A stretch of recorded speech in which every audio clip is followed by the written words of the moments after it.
Assalamualaikum warahmatullahi wabarakatuh. Selamat malam pemirsa, apa kabar? Indonesia Malam kembali menyapa Anda dengan sejumlah informasi yang penting dan juga menarik. Salah satunya kami nanti akan juga turut membahas mengenai heboh skandal Pertamax rasa Pertalite bersama saya Tiara Harahap dan rekan saya Ken Ane. Inilah apa kabar Indonesia Malam selengkapnya untuk Anda. Kita awali informasi pertama, pemirsa. Kejaksaan Agung menetapkan 2 tersangka baru dalam kasus korupsi tata kelola minyak mentah Pertamina. Kedua tersangka yakni Direktur Pemasaran Pusat dan Niaga PT Pertamina Patra Niaga Maya Kusmaya dan Edward Corney selaku VP Trading Operation Pertamina Patra Niaga.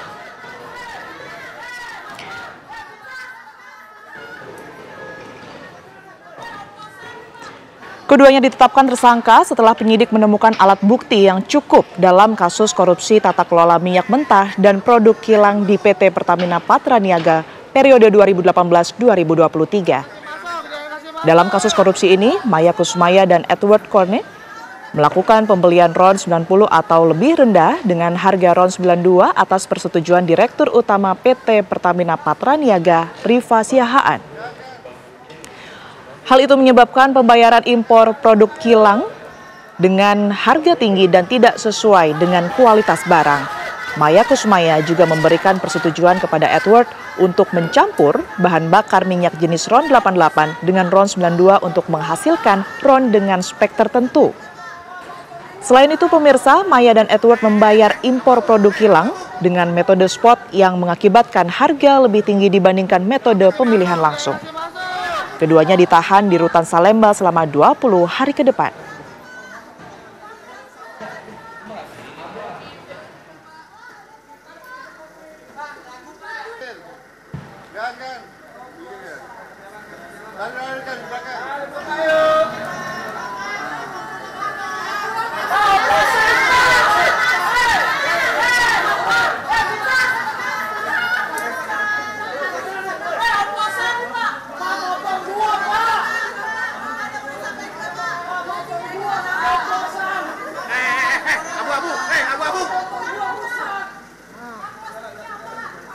Jangan kasih masuk, jangan kasih masuk.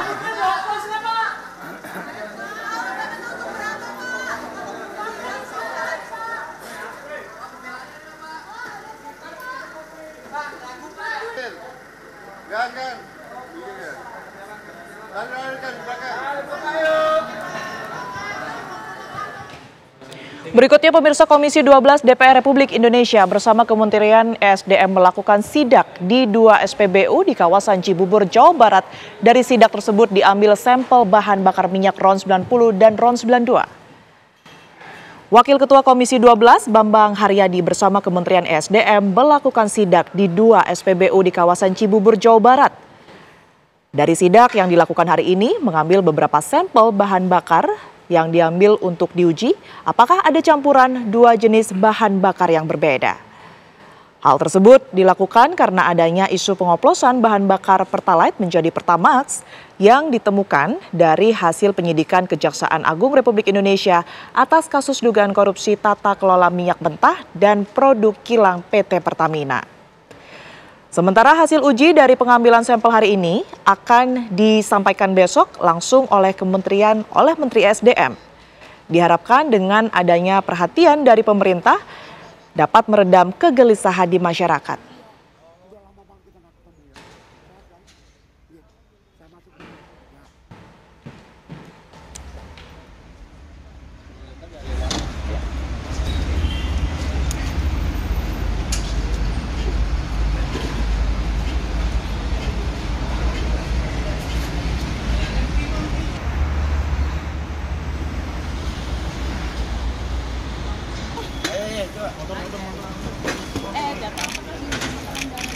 Dulu diambil, coba. Coba ini lihat dia punya Pertalite, oke. Coba isi. Ya. Flash tolong dimatikan, flash tolong. Hati-hati Pak, ini di bawah aja Pak. Dipegang 2 tangan Pak. Ada di sini lagi Pak.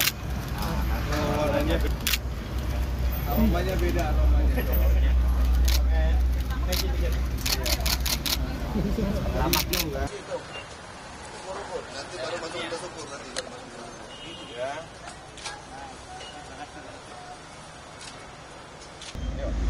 Ini Pertalite.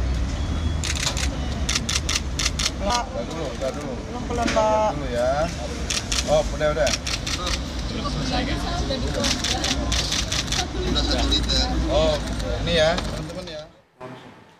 Ya pemirsa, pasca pengungkapan dugaan tindak pidana korupsi tata kelola minyak mentah dan produk kilang pada PT Pertamina tahun 2018-2023 yang menyeret sejumlah petinggi anak perusahaan PT Pertamina Patra Niaga membantah adanya pengoplosan BBM jenis Pertalite atau RON 90 menjadi Pertamax atau RON 92. Dan kami akan membahasnya pemirsa di Dialog Apa Kabar Indonesia Malam bersama Ken Ana sesaat lagi.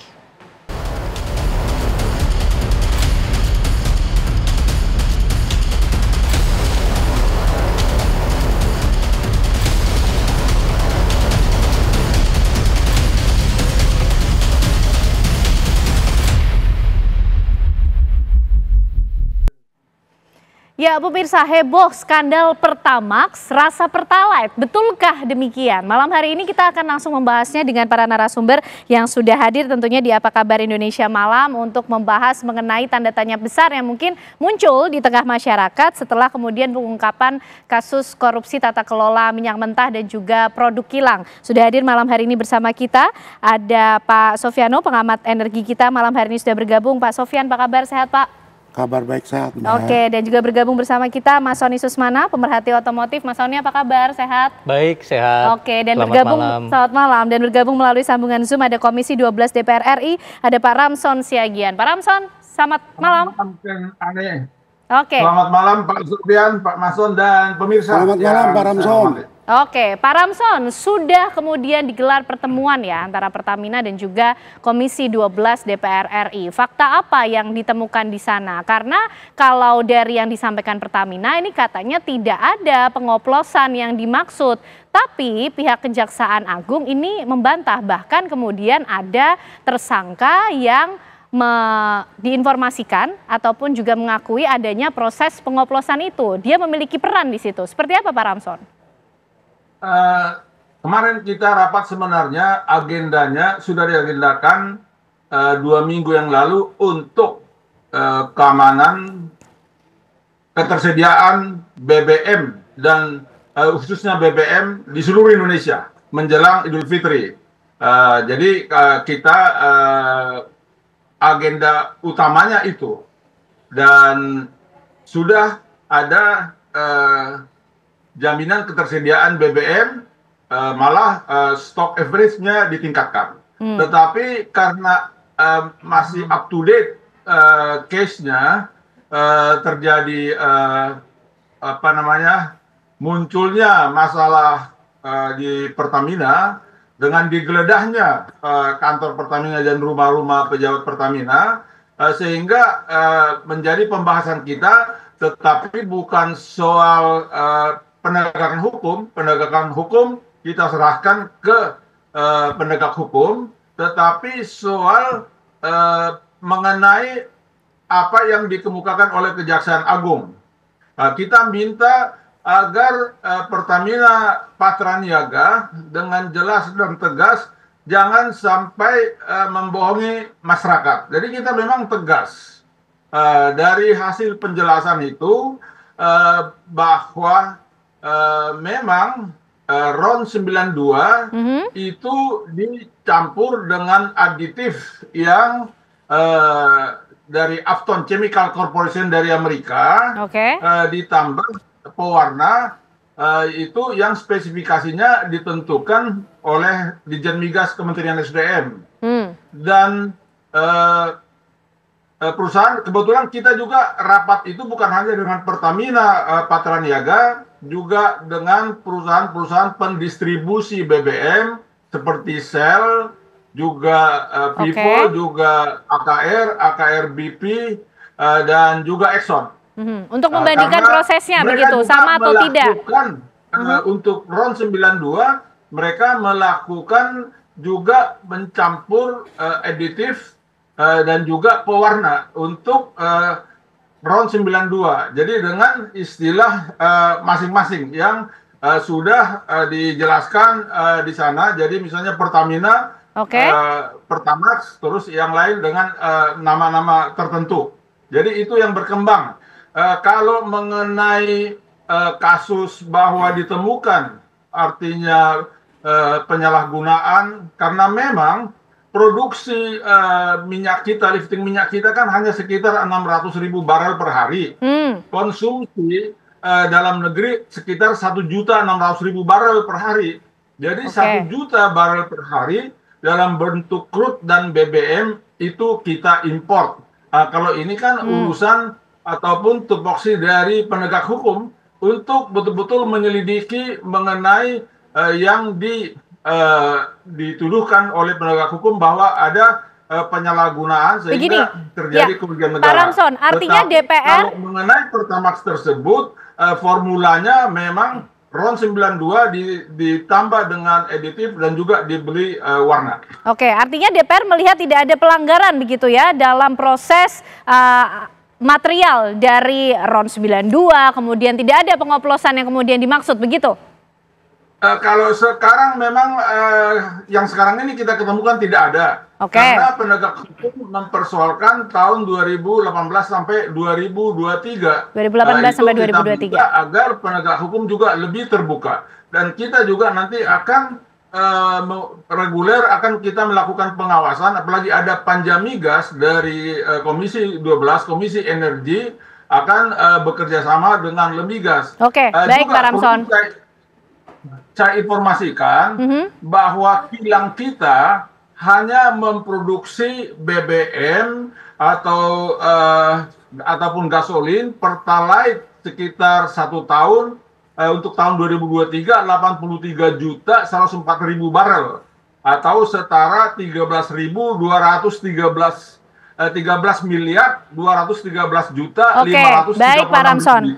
Baik, kami sudah tangkap. Hanya diproduksi 5.807.000 barel atau baik, Pak Ramson. 933.330.000 liter. Baik, DPR sudah memiliki data begitu detail ya Pak Ramson. Baik, kita sudah tangkap poinnya.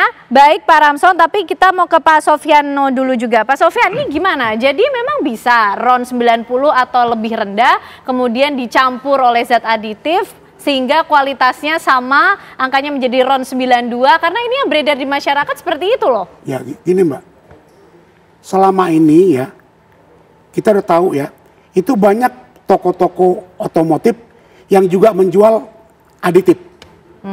Kan itu. Nah, pertanyaan benar apa enggak? Dan ternyata tidak ada komplain.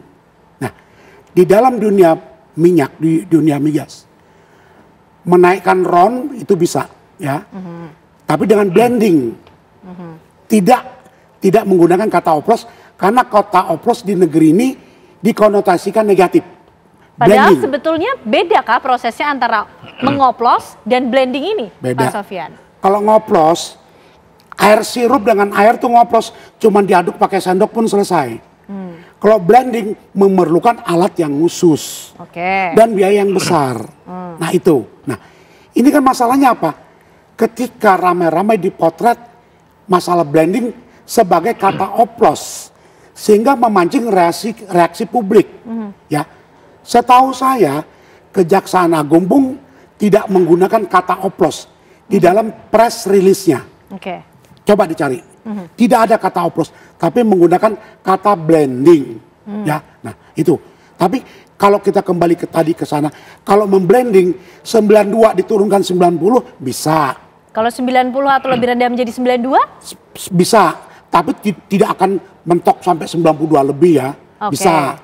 Itu menggunakan zat-zat tertentu yang namanya HOMC dan di blending. Itu juga menurunkan juga bisa, harus di blending.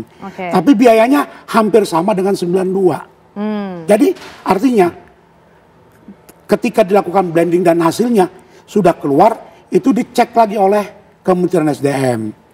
Dan komposisinya sama tidak ketika proses blending itu dilakukan dari RON 90 atau lebih rendah kemudian dilakukan blending, komposisinya sama dengan RON 92? Gini, saya katakan saya bukan ahli tentang itu ya.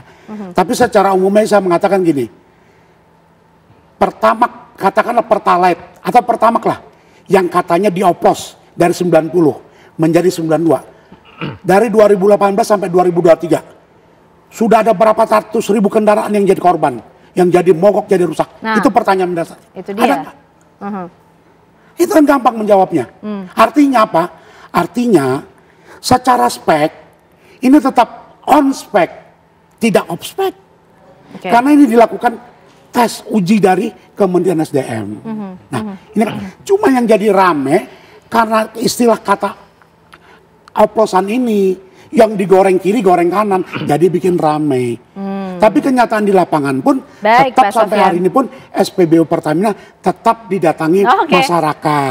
Baik Pak Sofyan. Itu menjadi indikator yang digunakan oleh Pak Sofyan ya untuk menjelaskan mengenai oplosan yang ramai di tengah masyarakat. Mas Sony, tapi mungkin sebagai pengamat otomotif ya, urusannya ke kendaraan nih ujung-ujungnya ya, kan dari bensin-bensin ini loh, minyak-minyak mentah yang diolah ini. Kita pengen tahu sebenarnya komposisinya seperti apa ketika ini dilakukan proses blending, apakah sama seperti RON 92, tapi dijawabnya nanti ya Mas Sony, karena ini sebenarnya cukup komprehensif. Usai jeda pemirsa, kami kembali untuk Anda. Kembali di Apa Kabar Indonesia Malam, pemirsa, Polres Metro Jakarta Timur berhasil meringkus pelaku pembunuhan di mana korban meninggal dicor di sebuah toko di Rawamangun. Polisi juga menyita sejumlah barang bukti, beberapa diantaranya adalah batu untuk membunuh korban serta pacul yang digunakan untuk mengaduk semen yang menutup korban. Kapolres Metro Jakarta Timur, Kombes Nicholas Ari Lilipali menyampaikan kronologi pembunuhan sadis yang dilakukan ZA 35 tahun terhadap ZS 69 tahun yang merupakan majikannya, di mana ZS dicor menggunakan semen di toko miliknya. Adapun motif dari pembunuhan ini adalah pelaku sakit hati dengan tindakan korban dan ketika pelaku menagih gajinya yang belum dibayarkan korban sebesar 900.000, korban menganiaya pelaku sehingga pelaku melakukan kekerasan yang menyebabkan korban meninggal dunia. Pelaku menutupi korban dengan cara ditutup dengan pasir, menggunakan semen dan batu bata dan dicor di solokan. Pelaku juga sempat mengambil ATM milik korban dan mentransfer uang hingga 64 juta ke rekening pribadinya serta menarik uang tunai sebesar 2,5 juta rupiah.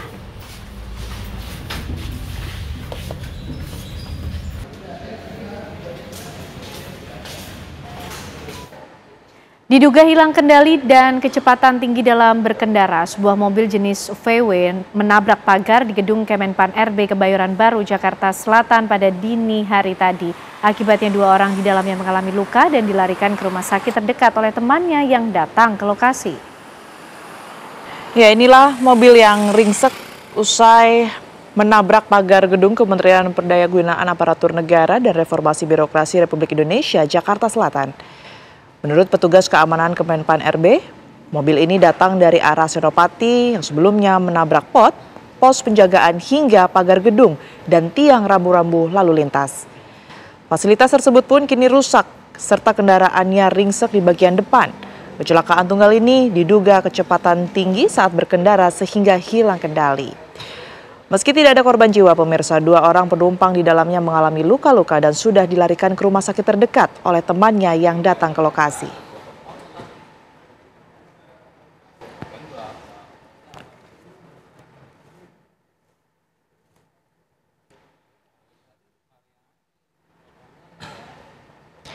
Ya, informasi tadi sekaligus menutup Apa Kabar Indonesia Malam hari ini. Pemirsa, saya Tiara Harahap. Dan saya Kenana, pemirsa serta teman-teman yang bertugas pamit undur diri. Sesaat lagi program 2 Sisi akan hadir untuk Anda bersama dengan Arif Fadil dan Aditya Nugroho. Akhir kata kami pamit pemirsa, selamat malam, sampai jumpa.